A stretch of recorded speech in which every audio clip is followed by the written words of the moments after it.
domingo de repaso del bloque de las lecciones 10, 11 y 12 de nuestro programa de la historia. Y en estas tres últimas lecciones, en estos últimos domingos, pues hemos estado estudiando ahí en la historia de la palabra del Señor, la vida del rey David y del rey Saúl.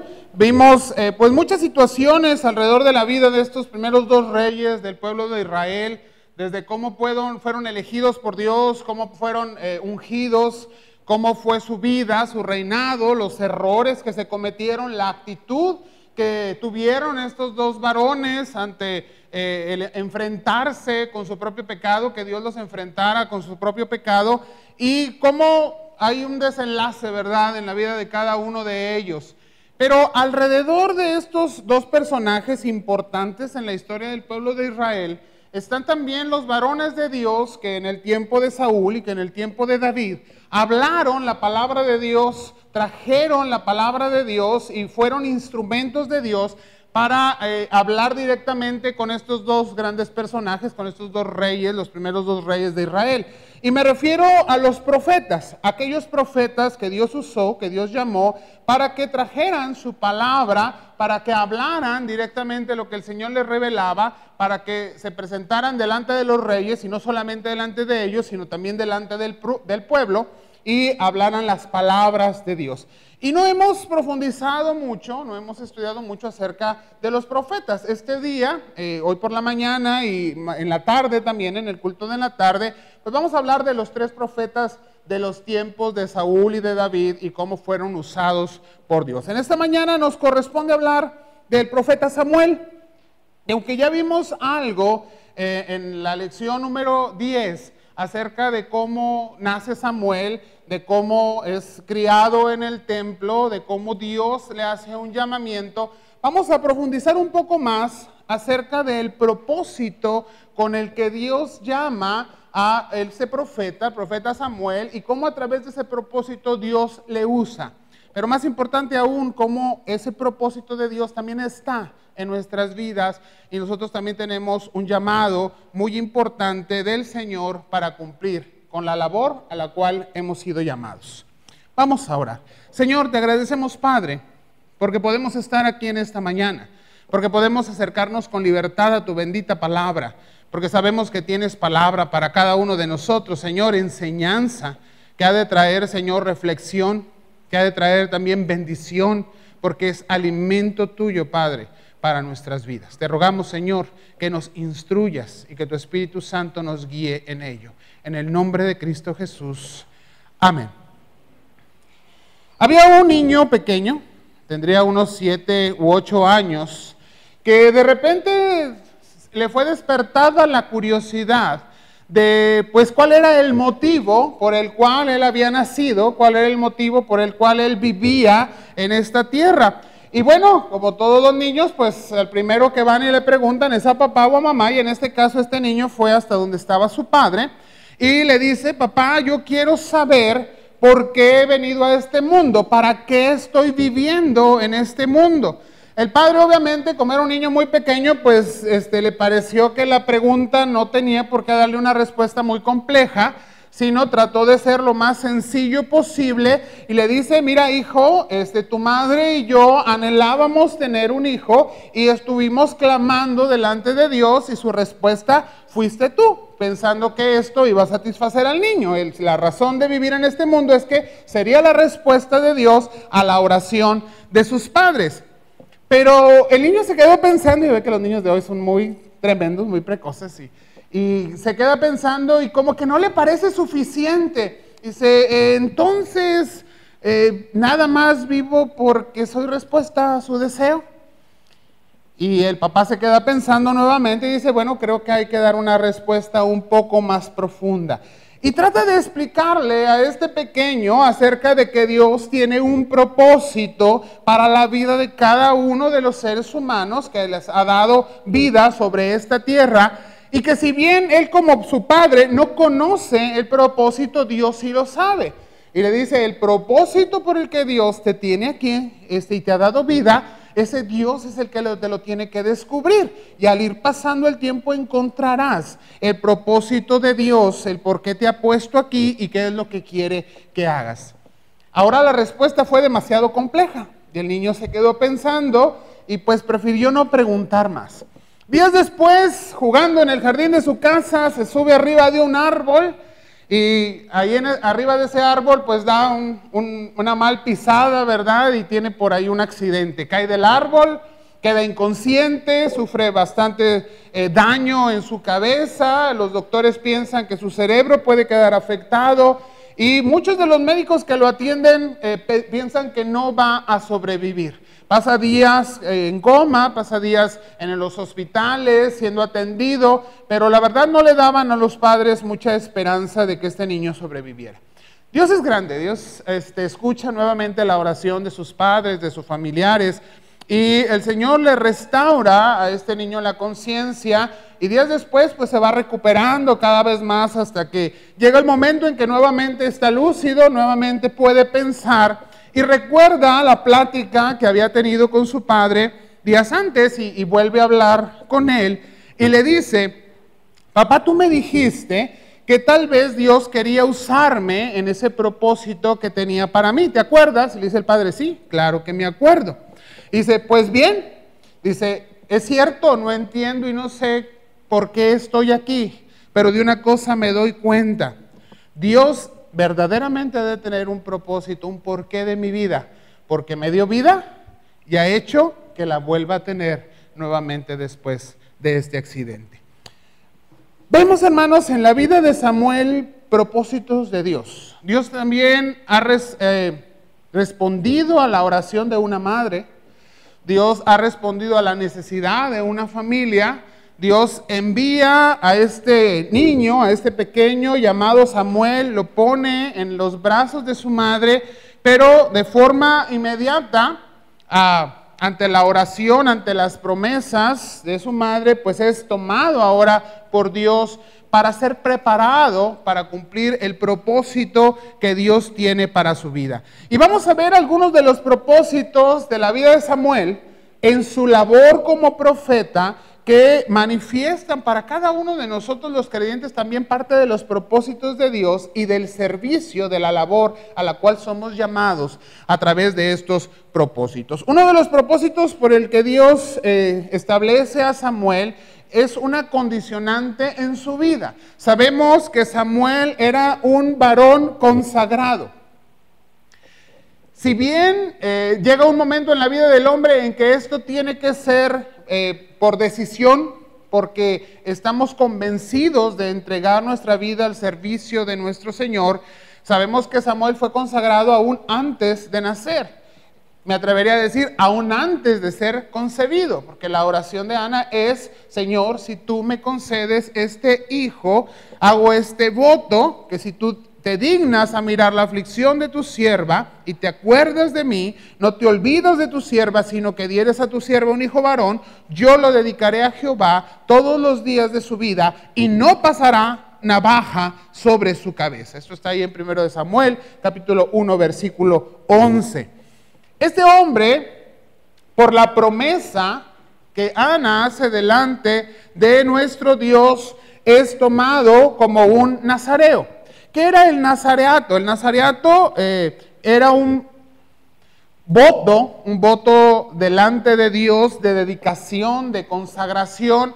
Y la Biblia nos habla de algunos varones que tomaron esta decisión o este voto, ya sea por sus padres o por decisión propia, de ser nazareos delante de nuestro Dios. Sansón era un nazareo. Y sabemos que el hecho de que se le cortase el pelo, pues fue también el motivo de que perdiera su fuerza. Juan el Bautista también fue un nazareo. En su voto de apartarse del Señor, también de apartarse para el Señor, también no se cortaba el cabello y vivía de esta manera apartado de la ciudad, vivía ahí en el desierto y sabemos que pues su alimento era totalmente silvestre. Más adelante en la palabra y en el libro de los Hechos, capítulo 21, los versículos 23 al 26, nos hablan de un grupo de varones, no se nos dan detalles, no se nos dicen nombres, pero se nos dice que el apóstol Pablo pagó el mantenimiento de estos hombres mientras estaban bajo su voto o cumpliendo su voto de nazareato. Y el nazareo, el voto de nazareo, no necesariamente era por toda la vida. Ya en el libro de los Hechos, en este pasaje específico, hallamos hombres que toman este voto de apartarse, de no cortarse el cabello, de no cortarse la barba, de apartarse de todo lo que tuviera que ver con la vid y sus frutos, ya fuera fermentados o frescos, y de no acercarse a cadáveres. Todo esto, ahí en el libro de Números, capítulo 6, se encuentran los diferentes cumplimientos que se tenían que hacer para cumplir fielmente este voto del nazareo. Podían estar desde 30 días hasta toda la vida. Samuel era un nazareo. Samuel no se cortaba el cabello, no se cortaba la barba, no podía probar uvas ni comerlas, no podía tomar vino, no podía acercarse a cadáveres para cumplir con el voto que estaba sobre de él. Este nazareato de Samuel había sido voto de su madre, pero se cumple en su vida. Era un varón consagrado. Y tenemos que hablar, hermanos, de que nuestra propia vida tiene un propósito de Dios en consagración. Y nosotros lo llamamos la santidad que el Señor, a la cual el Señor nos está llamando. La palabra nos dice que cada uno de nosotros debemos ser santos porque Dios es santo.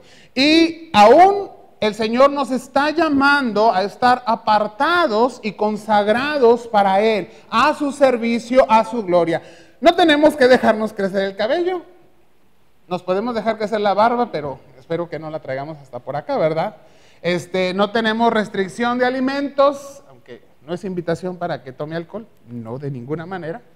Y pues si nos acercamos a cadáveres, ¿verdad? Esto es algo que hacemos. Sin embargo, la santidad a la cual el Señor nos llama es a su servicio, a estar viviendo en comunión con Él, a vivir conforme a su mandato, a vivir conforme a su voluntad. Y de alguna manera nosotros tenemos un voto de santidad, un voto de consagración, como el que tiene el profeta Samuel delante de nuestro Dios. Hay una situación compleja en la cual nosotros vivimos y a la cual se enfrentaron los profetas de nuestro Dios en esa consagración que tenían delante de Dios. Y ahí en el libro del profeta Amós, capítulo 2, versículos 11 y 12, dice la palabra: y levanté de vuestros hijos para profetas y de vuestros jóvenes para que fuesen nazareos. ¿No es esto así? Dice Jehová, hijos de Israel. Mas vosotros disteis de beber vino a los nazareos y a los profetas mandasteis diciendo, no profeticéis. Y esa es una palabra tremenda enviada por el Señor a través del profeta Amós, diciéndole directamente a su pueblo que la causa de que sus nazareos y sus profetas pierdan ese voto de consagración delante de Dios es el mismo pueblo que no ha entendido que debe también estar consagrado delante de Dios. En otras palabras, la situación que puede hacer que nuestro voto se rompa muchas veces, o nuestra santidad se quiebre, muchas veces es el mismo pueblo de Dios, sí, nuestros hermanos y hermanas que están allá a nuestro alrededor, que no han entendido lo que es la consagración. Por eso la palabra del Señor nos invita a la unidad, no solamente física, no solamente en abrazos, en besos, en bienvenida, sino a una unidad espiritual, a donde nos alentemos los unos a los otros, a donde estemos velando unos por otros, orando unos por otros, aconsejándonos unos a otros y compartiendo juntos para que juntos vayamos cumpliendo esta labor a la cual el Señor nos llama, que es parte del llamado de Dios, que es parte de lo que el Señor está haciendo en nosotros y de su propósito, el que vivamos como su pueblo en santidad delante de Dios. Tenemos un llamado no solamente para que la santidad sea propia, para que estemos consagrados al Señor, sino para que nuestra vida compartamos con nuestros hermanos y hermanas de tal modo que nos alentemos a seguir en esa santidad. Muchas veces pensamos que la santidad es algo tan personal que nadie tiene por qué inmiscuirse, meterse en mi vida. Mi santidad es mi relación con Dios. Sin embargo, dentro de la comunidad del pueblo de Dios, y hoy por la mañana lo veíamos en la escuela dominical, somos el cuerpo de Cristo. Y el cuerpo de Cristo no puede estar dividido. Y el cuerpo de Cristo no debe estar contaminado. Y en ese sentido, claro que la palabra nos invita a que podamos compartir como pueblo de Dios, como cuerpo de Cristo, en esa santidad. Es decir, yo me preocupo por tu santidad, tú te preocupas por la mía, nos ocupamos en ello, orando, aconsejando, compartiendo, no llevándonos al quebrantamiento, no mal aconsejando para que esta santidad se pierda, sino que todos juntos busquemos vivir en santidad delante de nuestro Dios, obedeciendo a su palabra. Y de esta manera, tener este llamado de Dios a estar consagrados y en ello la iglesia sea edificada. Otro de los propósitos de Dios para la vida del profeta Samuel es precisamente la labor profética que desempeña.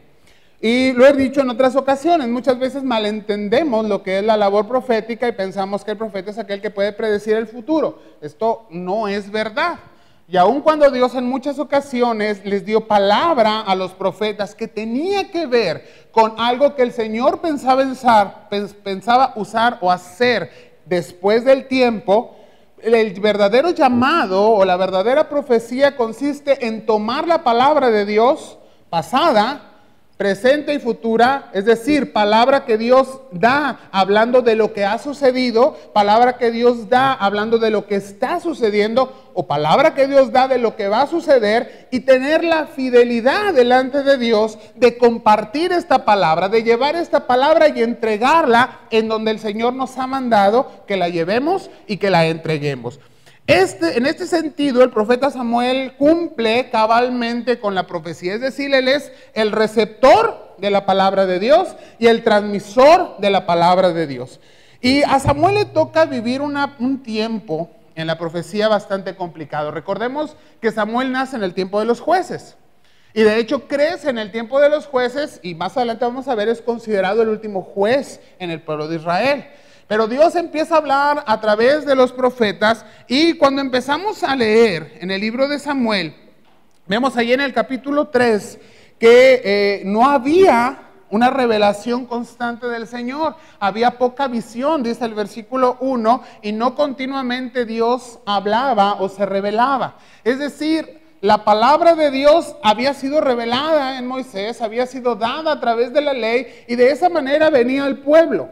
Pero ahora Dios empieza a revelarse de una forma distinta, de una forma directa nuevamente, porque ya lo había hecho con Moisés, y llama a Samuel como su profeta y empieza a compartir con él la palabra que Samuel tiene que dar. Muchas veces, hermanos, el ser profeta no era algo sencillo. Y recordemos a un Samuel muy joven, a un Samuel pues que amaba y que respetaba mucho al sacerdote Elí, pero que Dios le dice, tienes que decirle a Elí que por causa del pecado de sus hijos, que por causa de que él no se los ha estorbado, va a venir calamidad sobre su casa y va a venir calamidad sobre el pueblo.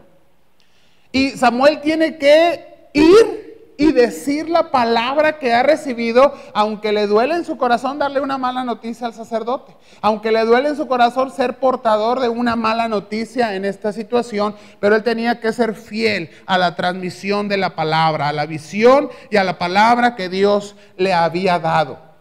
Y tenemos que conservar esa fidelidad. Muchas veces, hermanos, leemos en la palabra, sabemos la voluntad de Dios, pero nos callamos, cerramos nuestra boca y a veces precisamente por las relaciones que tenemos. Es que ¿cómo le voy a ir yo a decir al hermano que tiene más años, que tiene más tiempo, que sabe más de la Biblia? Samuel tuvo que ir a hablar con el sumo sacerdote de ese momento y decirle lo que Dios tenía para él. ¿Cómo voy a ir si es la persona que quiero, es mi familiar o es mi amigo, es mi hermano en Cristo, tengo tan buena relación? Si voy y le digo, es que la palabra me está diciendo que la forma, que la vida, que la actitud, que las palabras, que el pensamiento son equivocados, yo no le puedo ir a decir eso. Y vaya que la palabra nos invita a no juzgar. Pero nunca nos ha dicho que nos quedemos callados cuando la revelación de Dios está delante de nuestros ojos. Es decir, estamos recibiendo palabra de Dios y somos llamados a ser profetas de Dios para compartirla.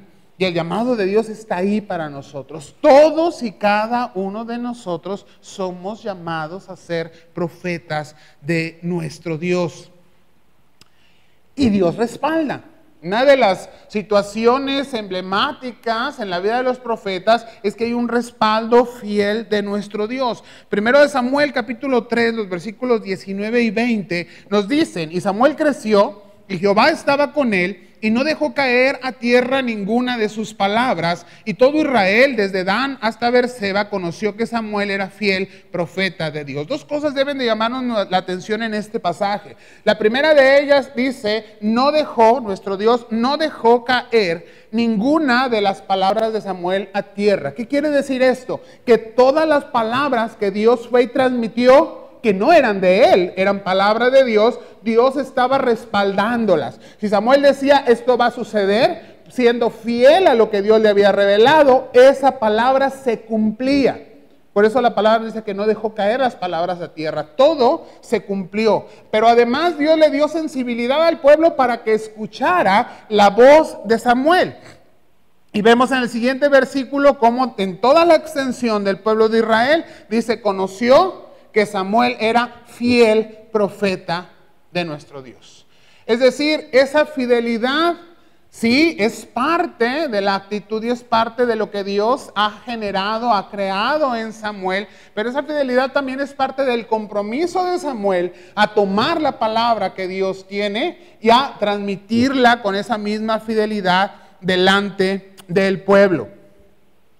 El llamado a ser profetas de Dios lo podemos ver para nosotros en nuestro tiempo, muy implícito en la gran comisión que nuestro Señor Jesucristo dejó para todos y cada uno de nosotros. Y la podemos leer en uno de los dos pasajes donde está escrita en Mateo 28, los versículos 19 y 20, que nos dicen: por tanto, id y haced discípulos a todas las naciones, bautizándolos en el nombre del Padre y del Hijo y del Espíritu Santo, enseñándoles que guarden todas las cosas que os he mandado. Y he aquí, yo estoy con vosotros todos los días hasta el fin del mundo. Podemos ver varias cosas que nos hablan de que nosotros somos llamados a ser profetas. Número uno, lo vemos al final, respaldo. El Señor dice: yo estoy con vosotros todos los días hasta el fin del mundo. Hay un respaldo de Dios en el cumplimiento de la comisión que Él está dejando. Para hacer o para cumplir la comisión, es decir, para ir y para ser discípulos, ¿qué tenemos que hacer? Tenemos que cumplir fielmente la palabra que Dios nos ha dejado. Primeramente la ordenanza de ir, pero después hay que discipular, porque no se hacen discípulos si no hay discipulado. Y el discipulado es ir y enseñar, dice el siguiente versículo, todas las cosas que os he mandado. Para enseñar hay que hablar, para enseñar hay que transmitir. ¿Qué es lo que vamos a transmitir? La palabra es muy clara: las cosas que el Señor nos ha enseñado, nos ha mandado, lo que Dios ha puesto en mi vida, lo que Dios ha transmitido para mi vida, eso es lo que yo voy a llevar y a dejar a donde el Señor me lleve a compartir el evangelio de las buenas nuevas de salvación en Cristo Jesús. Esto nos hace profetas. Recibimos palabra de Dios y tenemos la comisión de ir y entregarla a aquellos a los cuales Dios nos ha enviado. Y ahí está nuestra labor. Ahí está nuestro llamado a ser profetas. Ahí está nuestro compromiso delante de Dios, el cual, si somos fieles profetas de Dios, tenemos que cumplir todos y cada uno de nosotros. En tercer lugar, de los propósitos de nuestro Dios para la vida de Samuel como profeta, los llama también a ser juez de Israel. Decíamos hace un momento, Samuel es el último juez del pueblo de Israel. Y recordemos lo que hacía un juez, porque no solamente era recibir a dos personas que están en conflicto, que no se pueden poner de acuerdo sobre una tierra, sobre un bien, sobre un animal o algún otro conflicto que tuviesen como personas o familias. Si recordamos todo lo que estuvimos estudiando cuando llegamos a la porción de los jueces, nos daremos cuenta que es un tiempo muy difícil en medio del pueblo de Dios. El pueblo de Dios ha olvidado lo que Dios ha hecho con él, ha dejado de enseñarlo a sus hijos y a las nuevas generaciones. El pueblo se desvía, el pueblo desobedece, el pueblo se va tras dioses paganos, tras los modismos, las modas del tiempo en el cual están viviendo, tomándolas de los pueblos de alrededor, es decir, de aquellos que no son parte del pueblo de Dios. ¿Qué sucede? Dios envía sobre ellos calamidades, esto es cierto, lo vemos muy literalmente puesto en la revelación de Dios en el libro de Jueces, y el Señor juntamente con esta calamidad, cuando el pueblo reflexiona, cuando el pueblo se levanta y clama y dice, Señor, ya no podemos más, necesitamos liberación, Dios levanta jueces. ¿Para qué? Para que interviniendo, para que trayendo la palabra, para que exhortando al pueblo o para que levantándose con valentía en el poder del Señor, traigan liberación sobre su pueblo. Samuel cumplió con las dos expectativas. A Samuel le tocó en muchas ocasiones estar delante del pueblo y juzgar asuntos y dar una respuesta conforme a la voluntad y a la revelación de Dios. Pero también es llamado como juez a ser simplemente un libertador en el poder que Dios le ha dado. Ahí en el capítulo 7 del primer libro de Samuel se nos habla de cómo hay un conflicto en el cual el pueblo está ante los filisteos. Y los filisteos oprimieron al pueblo de Israel por muchísimo tiempo. La guerra está por iniciar y el pueblo está temeroso de lo que va a suceder. Y en este momento llaman a Samuel y le piden a Samuel, intercede por nosotros, ora a Dios por nosotros, pon delante de Dios sacrificio por nosotros para que el Señor haga propicia esta guerra a nuestro favor. Y Samuel efectivamente ora por el pueblo y se mantiene en oración por el pueblo en el momento en que la batalla va a iniciar. Y más adelante, a seguir leyendo, vemos cómo Dios libera al pueblo de la guerra misma. El pueblo no tiene que usar la espada, el pueblo no tiene que luchar contra los filisteos. Dios levanta una tormenta eléctrica y con esto vence al ejército filisteo. ¿Qué nos recuerdan estos episodios? Los mismos que hemos estudiado en el libro de los jueces. No es el pueblo, no es la espada, no es el ejército, es el poder de Dios. Y el Señor utiliza a estos varones, a los jueces, como instrumentos para mostrar este poder de Dios en medio del pueblo. Podríamos decir que el creyente también ejerce funciones de juez. Yo creo que sí, hermanos. De las dos maneras. Somos llamados también por la palabra de nuestro Dios, no a juzgar, porque la Biblia es muy clara al decirnos que no debemos juzgar para no ser juzgados, pero sí a que al ser fieles a la palabra de nuestro Dios, hagamos un llamado precisamente a aquellos que están sin Cristo en primer lugar, pero también a nuestros hermanos en la fe al interior de la iglesia, a vivir conforme a la voluntad de Dios. Eso tiene que ver con la profecía, pero también tiene que ver con la labor del juez. En un momento específico podemos ser instrumentos de Dios en medio de un conflicto, claro que sí. Y esto no puede ser o no debe ser conforme a lo que yo creo, a lo que yo pienso, a mi opinión personal o a mi conocimiento secular. Esto siempre tiene que ser conforme a la palabra de Dios. Si yo veo conflicto entre dos de mis hermanos, si yo veo conflicto entre mi hermano y alguien que no conoce de la fe, y Dios me da la oportunidad, es con la palabra, es con la autoridad de Dios con la que podemos intervenir y debemos hacerlo, pero siempre siendo fieles a la revelación de la palabra de Dios, a través de la cual Dios va a traer libertad. Pero también cuando vemos conflicto, también cuando vemos situación difícil, tiempos de lucha, tiempos en que el enemigo se ha levantado en contra de la iglesia, no va a prevalecer, pero claro que se levanta, momentos en que la iglesia flaquea, en que la iglesia cae, en que las familias, en que los hermanos tienen situaciones complicadas, de luchas internas o de luchas de agentes exteriores a la iglesia, también el Señor nos conmina a que seamos intercesores. Podemos levantarnos y orar por el pueblo de Dios y el Señor respaldar nuestras palabras, respaldar nuestra oración porque está conforme a su voluntad y traer liberación para su pueblo. Y aplastar al enemigo y enviar situaciones que vengan y acaben con ese levantamiento en contra del pueblo de Dios. Dios nos usa de esa manera. Y lo decía hace un rato en el tiempo de los avisos, es necesaria la oración. Es necesario el tiempo de oración como iglesia. Yo no dudo que usted ore en su casa, espero que esté orando por la iglesia, por las familias, por un servidor, por mi familia, por los ancianos, por sus familias, por los diáconos, por los directores de cada ministerio, por cada uno de los maestros, por todos aquellos en la iglesia. Y después de terminar con todo el liderazgo, sígale con todos los miembros, con todos los jóvenes, con todos los niños. Desde el más grande hasta el más chico, todos y cada uno de tus hermanos en Cristo necesitamos de tu oración y de tu intercesión delante de Dios. Y tú no sabes si eres instrumento de Dios para que el poder de Dios venga y traiga liberación y traiga alivio a las situaciones que podemos estar viviendo. Pero es parte del llamado de Dios. La palabra de Dios te invita a que estés intercediendo, a que estemos intercediendo unos por otros. Pero qué mejor que poder estar juntos, que como pueblo nos reunamos, que como pueblo adoremos, que como pueblo estemos en comunión con Dios a través de la oración.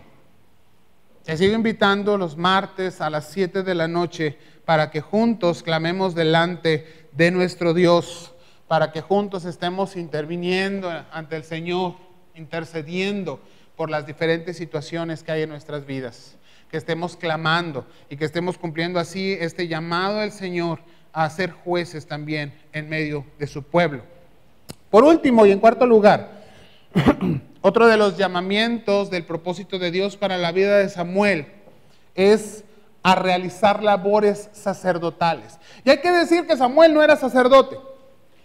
Si bien Samuel viene de la tribu de Leví, es un descendiente de la tribu de Leví y por lo tanto es un levita, y esto lo podemos corroborar ahí en 1 de Crónicas capítulo 6, es un poco complicado, son genealogías, pero ahí están todos los nombres y podemos ver una línea directa de la descendencia de Leví hasta el profeta Samuel, hijo de Elcana. Podemos ver literalmente que Samuel es un levita. ¿Qué hacían los levitas? Sabemos que fueron consagrados por Dios para hacer labores dentro del templo o dentro de la carpa donde se ponía la presencia del Señor en medio del pueblo. Y de ahí en adelante así sucedió. Dios consagró a Aarón y a la descendencia de Aarón para ser sacerdotes. Y Samuel no es descendiente de Aarón, pero Dios es soberano. Y Dios había consagrado a los levitas para su servicio a fin de cuentas. Y Dios levanta en Samuel labores sacerdotales. ¿Qué es lo que hace Samuel como sacerdote? Ofrecer libaciones, es decir, derramamiento de agua, de aceite. En este pasaje que comentaba hace un momento, cuando el pueblo está por entrar en la batalla en contra de los filisteos, y que ahí no se menciona a ninguno de los reyes como que estén intercediendo o haciendo algo porque el pueblo gane, sino es específicamente Dios a través de Samuel que gana esta batalla. Vemos que Samuel dice, levanta una vasija de agua y la derrama. Y puede no tener ningún sentido para nosotros, pero las libaciones, el derramamiento de agua o de aceite, era una práctica común en el pueblo más antiguo, en el tiempo donde había sacerdocio, donde ya había sacerdocio de los descendientes de Aarón. Era parte de la consagración de utensilios, de cosas, y en este momento lo podríamos tomar como que el Señor está consagrando, o Samuel está consagrando delante de Dios al ejército que va a ir a enfrentarse en contra de los filisteos. También el ungir con aceite, y hay que tomar en cuenta esto, hasta este tiempo de Samuel, la unción estaba específicamente enviada solo para los sacerdotes. Solamente Aarón y sus descendientes eran ungidos.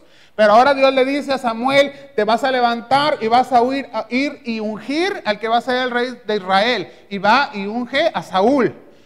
Tiempo después le dice, ahora levántate porque te voy a enviar a casa de Isaí y vas a ungir a uno de sus hijos, David, para que sea rey sobre Israel. Y esta labor de ungir al quien Dios ha escogido como reyes también es una labor del sacerdocio que ejerce Samuel.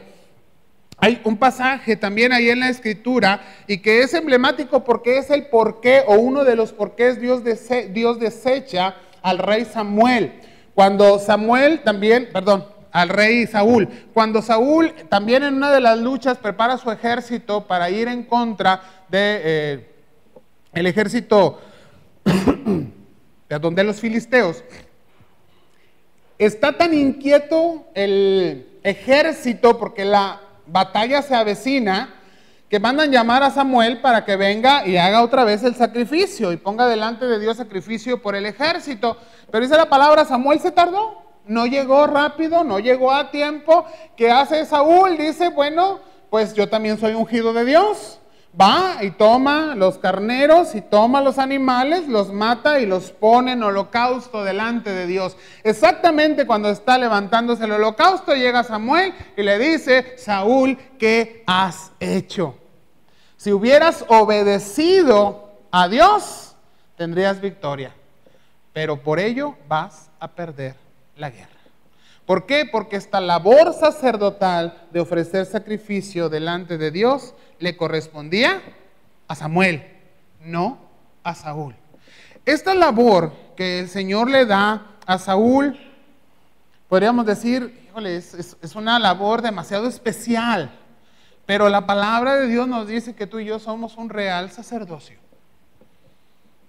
Que el Señor también tiene propósito para nosotros como sacerdotes. Creemos como iglesia reformada y presbiteriana en el sacerdocio universal de los creyentes. Tú y yo somos sacerdotes y hemos sido llamados para ser sacerdotes de nuestro Dios. ¿De qué manera? La intercesión, otra vez.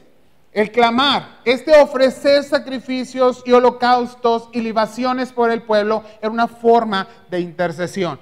Y yo creo que el Señor nos sigue llamando, hermanos, a que seamos intercesores por la iglesia, seamos intercesores por las familias, seamos intercesores por cada uno de nuestros hermanos y hermanas en la fe. Pero también la administración, y la administración es otra vez la labor profética, el usar la palabra de Dios, en tomar la palabra de Dios, proclamarla y enseñarla como parte de un servicio para la edificación del pueblo de nuestro Dios. En todo lo que hacemos, si yo soy maestro, estoy ministrando porque estoy enseñando la palabra. Y si yo soy músico, estoy ministrando porque a través de lo que la palabra pone en mi vida, de lo que el Señor ha hecho en mí y de lo que la palabra nos ha enseñado para que alabemos a Dios, estamos también trabajando para edificar la iglesia. Y cada una de las labores de servicio dentro de la iglesia tiene su fundamento en la palabra de Dios y lo estamos haciendo para que la iglesia sea edificada. Eso es estar ministrando y es parte de la labor sacerdotal que tenemos tú y yo. Pero también el Señor nos llama a ser transmisores a nuestra descendencia en la carne, pero también espiritual, de las promesas del pacto de gracia de nuestro Dios. El hecho de ofrecer sacrificios, el hecho de poner holocaustos delante del pueblo era cumplimiento del pacto que Dios tenía para con el pueblo. Hoy no tenemos que hacer eso. Hoy para ti, para mí, el ser transmisores del pacto de gracia de Dios para con el pueblo, ya lo ha hecho Cristo por nosotros. Él se ha presentado como sacrificio vivo, Él se ha presentado como sacrificio completo, pleno para ti y para mí. ¿Qué debemos hacer tú y yo? Proclamar ese sacrificio, proclamar esa gracia de Dios, proclamar a nuestra descendencia y también a nuestros hermanos en la fe que somos parte de ese pacto y que hay promesas de Dios en ese pacto y que ese pacto tiene un sello. y un sello muy especial. La palabra nos habla de cómo también es un derramamiento, ya no de aceite, ya no de agua, pero sí de la presencia del Espíritu Santo en la vida de cada uno de los hijos de Dios. Y somos llamados a esa proclamación. Somos llamados a ministrar también este conocimiento al que es pueblo y aún al que no es pueblo, porque este conocimiento de la gracia de nuestro Dios a través del Evangelio, la salvación en Cristo, es parte de nuestra labor sacerdotal. Estar en oración, estar enseñando, estar transmitiendo, ser parte de la vida espiritual de nuestros hermanos, hermanas en la fe y de nuestras familias, es una parte importante del sacerdocio que el Señor nos ha dado a ti y a mí. Tenemos labores proféticas muy tremendas, un llamado del Señor. Y si a ti te parecía que la vida de Samuel había sido muy difícil, pues ahora reflexiona en que tu vida también puede ser muy difícil. Pero yo te diría, la vida de Samuel nunca fue difícil. Samuel fue un profeta fiel al Señor. Hizo aquello para lo cual Dios lo llamó, y el propósito de Dios se cumplió en la vida de Samuel. Samuel te ha llamado a ti y me ha llamado a mí para labor profética. Todo lo que hemos aprendido en esta explicación de lo que la palabra de Dios nos habla de la vida del profeta Samuel. Tú y yo tenemos este llamado, Dios tiene este propósito para nuestra vida como creyentes y tenemos un llamado de Dios. ¿Será esta respuesta fiel a nuestro Dios? Tú podrías decir, bueno, pero tendría que dejar tantas cosas o tendría que transformar mis actividades, mis labores, mi trabajo para poder cumplir. Déjame decirte que esto no es del todo cierto. Dios sabe en lo que estás viviendo. Dios sabe en qué trabajas. Dios sabe qué labores ha puesto en ti. Y también nos ha pedido que seamos honestos y que seamos plenos en cumplir con nuestras responsabilidades. Si Dios tiene un llamado especial para tu vida, para que dejes lo que estás haciendo y te dediques a servir de tiempo completo al Señor, también el Señor te lo va a manifestar. Y va a tener un tiempo para ti en el que te va a decir, ¿sabes qué? Deja tu labor, deja tu trabajo, deja las situaciones que hay a tu alrededor, porque tengo otra cosa en el servicio al cual te estoy llamando. Pero hay que esperar los tiempos de Dios. Si Dios te está hablando en este sentido, no deseches lo que te está diciendo, porque el llamado del Señor no lo podemos desechar. El llamado del Señor es completo y esto se cumple. Pero si hoy estás estudiando, trabajando y dices, ¿y ahí qué? ¿Ahí cómo? ¿Ahí cómo estoy sirviendo? ¿Ahí cómo estoy cumpliendo con las labores? Creo que todo lo que acabamos de decir tiene un sentido en el que lo podemos hacer aún en lo que estamos trabajando cotidianamente. Orar, interceder, compartir, proclamar, ser parte de la vida espiritual de los demás por el poder del Señor en nuestra vida, no por nuestra propia persona, es algo que podemos hacer continuamente. Y si el Señor tiene un llamado especial, aún en ello nos está preparando para cumplir con la labor profética que Dios ha puesto como propósito en tu vida y en la mía. Y con esto termino.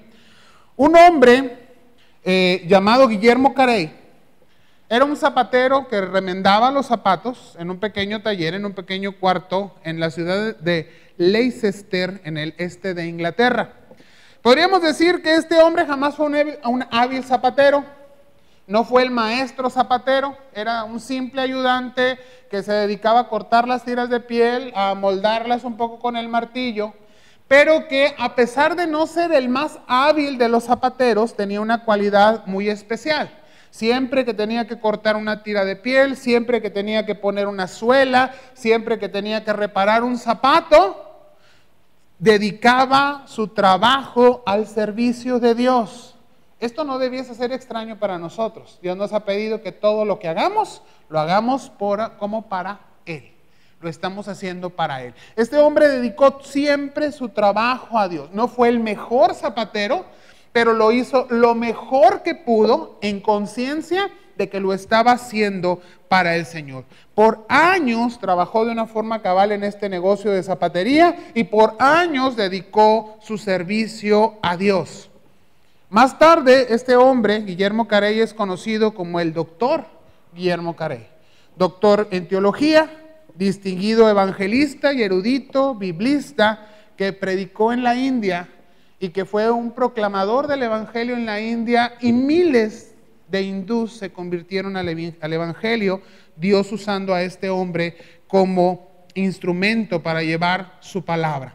Y tenemos que ver que el servicio a Dios en cualquier área de nuestra vida, el cumplir fielmente con este llamado de Dios a servirle a Él, es un taller en donde el Señor nos está preparando para cumplir sus propósitos. Dios te está preparando y, como dice la Escritura, Él cumplirá su propósito en ti y en mí. Vamos a orar. Señor, te agradecemos, Padre, tu bendita palabra. Gracias, oh Dios, porque tienes propósitos para nuestra vida. Gracias, Padre, porque tienes un llamamiento precioso, Señor, sin que lo merezcamos, sin que tengamos cualidades especiales, pero tú estás construyendo, Padre. Tú estás preparando. Y cuando tú llamas, Señor, traes hacia nosotros todo lo necesario para que podamos cumplir el propósito, el llamado y el servicio que tienes delante de nosotros. Gracias, Padre, por varones y mujeres de la Biblia que nos son ejemplo, como en este caso lo es Samuel. Como, Señor, en el llamado que le diste y en el cumplimiento fiel que él tuvo para ti, Señor, en las labores y en el propósito para su vida, podemos aprender, Señor, que tú tienes también ese llamado, que tú tienes propósito y que demandas de nosotros servicio para tu gloria. Padre, que en todo lo que estamos haciendo el día de hoy podamos glorificarte y servirte como profetas. Y si tú tienes llamado especial para alguno de mis hermanos o hermanas, Señor, al ministerio, a buscarte en servicio para la edificación de tu iglesia, para la proclamación de tu palabra y de tu evangelio de servicio completo, Señor, tú has de cumplir ese llamado también, Padre, y mostrarlo en su tiempo a cada uno de ellos. Síguete glorificando en la iglesia, Señor, y en especial te rogamos que nos des hambre de estar en intercesión, en oración, Señor, unos por otros. Esto es tan necesario. Muéstranos, Señor, cuál es el camino a seguir.